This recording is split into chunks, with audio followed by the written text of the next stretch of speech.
किया गया है। लोमस हमारे सहयोगी इस पर विस्तार से और जानकारी दे रहे थे, लेकिन साथ ही साथ हम आपको दिखा रहे थे कि किस तरह से एक वो रजिस्टर जो उसका घर अतीक का जिसको ध्वस्त किया जा चुका था, उस ध्वस्तीकरण के बाद कई वो तमाम चीजें, कई वो खुलासे जो उस रजिस्टर से आ रहे थे, ध्वस्त हो चुके उसके घर से। ये एक्सक्लूसिव रिपोर्ट दिखा रहे हैं हमारे सहयोगी। आप मेरे पीछे देख सकते हैं, एक सूचना का ये बोर्ड है। जिला मजिस्ट्रेट प्रयागराज के द्वारा ये कुर्की का बोर्ड है। जब अतीक अहमद के यहाँ कुर्की की गई थी तो नियमानुसार ये पूरा बोर्ड लगाया गया था और हम अभी उसी साम्राज्य के अंदर है जहां से अतीक अहमद अपने गुर्गों को निर्देश दिया करता था, अपने भाइयों को आपराधिक रंजिशों में शामिल रहने के लिए कहा करता था। आप देख सकते हैं, हम उसी साम्राज्य के अंदर हैं और तस्वीरें हमारे वीजे लगातार दिखा रहे हैं। ये पूरा साम्राज्य काफी लंबा आप समझ सकते हैं कि कितना लंबा ये साम्राज्य है और यहाँ पे काफी सुख सुविधाएं यहाँ पे उपलब्ध है। जो अतीक अहमद है वो अपने इस घर में 5 स्टार होटल की सुख सुविधाएं रखा करता था, यानी कि उसके घर के अंदर जो सुख सुविधाएं थी वो किसी 5 स्टार होटल से कम की नहीं थी। लग्जरी गाड़ियां हो, एयर कंडीशन कमरा हो, फिर टाइल्स लगा होना हो या फिर मखमली बेड हो, पूरी तरीके से सुख सुविधाओं का अंबार उसके घर में था। और इसी घर से वो कहीं ना कहीं पूरे प्रयागराज की जनता के ऊपर अपना खौफ बना के रखा था। उसके गुर्गे यहाँ पे मीटिंग में शामिल होने के लिए पहुंचते थे।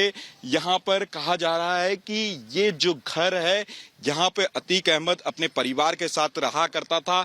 यहाँ पे उसके द्वारा मीटिंग भी उसके द्वारा लिया जाता था और इस घर में जो सुविधाएं हैं वो किसी 5 स्टार होटल से कम नहीं थी। अंदर में एक स्विमिंग पूल भी था। देखिए, स्विमिंग पूल भी है यहाँ पर इस घर के अंदर।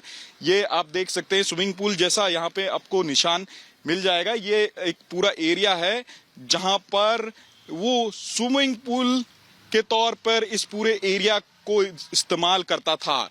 लग्जरी गाड़ियां थी, कई कमरों का ये फ्लैट था, कई कमरे थे इसमें। पूरा परिवार इसी पूरे पुश्तैनी घर में रहा करता था और यहीं से अतीक अपने गुर्गों से अपना साम्राज्य चलाया करता था। यानी कि प्रयागराज की जनता को तो परेशान करता ही था और पूरे यूपी में भी अपने खौफ को फैला के रखा था। देखिए, टाइल्स अभी भी पड़े हुए हैं और ये टाइल्स बाहर से मंगवाया करता था अतीक अपने घर को आलीशान बनाने के लिए। और हम पार्किंग एरिया के साइड जाएंगे जहां पर कई लग्जरी गाड़ियां थी। जब अतीक अहमद पर योगी सरकार का चाबुक चला, योगी का बुलडोजर चला, तो कहीं ना कहीं जो लग्जरी गाड़ी थी वो पुलिस यहाँ से लेकर के गई है। और साथ में आपको ये भी दिखाना चाहेंगे कि कई सारे ऐसे जानवर जो कि विदेशी नस्ल के थे, उनका भी उनको शौक था कि वो भी अपने साथ अतीक रखे। तो यहाँ पे आप देख रहे हैं, उसके सबूत यहाँ पे हैं।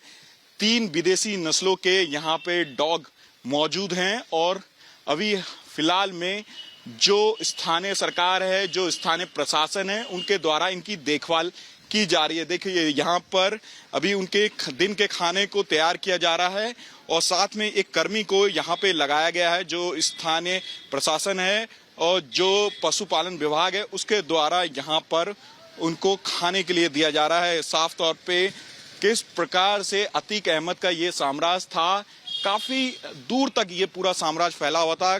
कई लोग रोजाना अतीक अहमद से मिलने के लिए आते थे। अतीक अहमद अपना कहीं ना कहीं पूरे प्रयागराज में भौकाल जमाए हुए था और साथ में कई लग्जरी गाड़ियां थी, कई नौकर चाकर उसके पूरे महल में काम करते थे। पूरा महल एक तरीके से ये था और कई कमरों का ये घर था और आप कह सकते हैं कि काफी सुख सुविधाएं, एसी हो या फिर स्विमिंग पूल हो, या फिर आप कह सकते हैं कि जो घर था वो इस तरीके से डिजाइन किया गया था कि अगर अतीक के ऊपर कोई हमला करने वाला हो या फिर अतीक को किसी चीज का डर हो तो वो अंडरग्राउंड भी चले। कहा जा रहा है कि इस घर के अंदर कोई बेसमेंट नुमा एक कमरा भी था जिसमें अतीक अहमद कभी कदार छुप जाया करता था अगर उसे ये लगता था कि कोई ऐसा व्यक्ति जो कि उसको हानि पहुंचा सकता है, या फिर उसको ये डर था कि कहीं ना कहीं कोई उस पर हमला कर सकता है, तो वो